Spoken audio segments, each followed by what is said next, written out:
Barack Obama has given authorization for U.S. planes to bomb Syria to help defend anti-government rebels. Theoretically, the new rules of engagement could even allow troops loyal to leader Bashar al-Assad to be directly targeted. Officially, the U.S. should only be protecting the fighters trained and armed by Washington against Islamic State.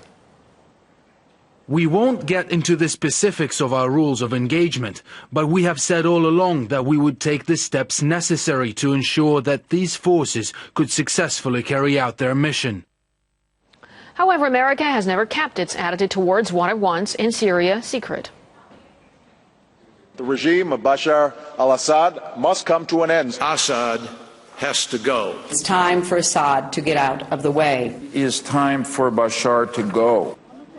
Washington has a long history of supporting what it brands a moderate Syrian opposition, but just over a month ago, a Pentagon chief admitted it was a struggle to find trustworthy recruits for U.S. programs.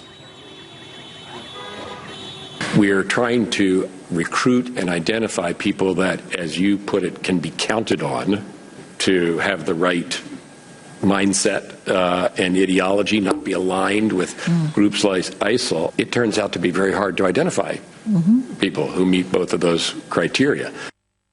Journalist and political commentator Al-Ibrahim believes U.S. jets could deprive Assad's troops of the last advantage they have over the rebels. The main concern here is not the fact that the rebel force trained by the U.S. Against ISIL would make achievements using the protection of the coalition's air force. It is the interference of the coalition and the airstrikes of the coalition against government forces, against the forces of President Bashar al-Assad, which would could turn the course of events in Syria. The Syrian army, the main advantage it has over the rebels right now is having an air force, and once this advantage is neutralized, all odds are on the table. The U.S. has already received permission from Turkey to launch missions from air bases on its territory. Both countries agreed to bomb ISIL positions on Syrian soil and to support the rebels on the ground. The aim of the move is to push radicals away from the Turkish-Syrian border, establishing a so-called safe zone. In 2011, Western intervention in Libya also started with an aerial operation aimed at creating a no-fly zone. And here's Al-Ibrahim on the matter.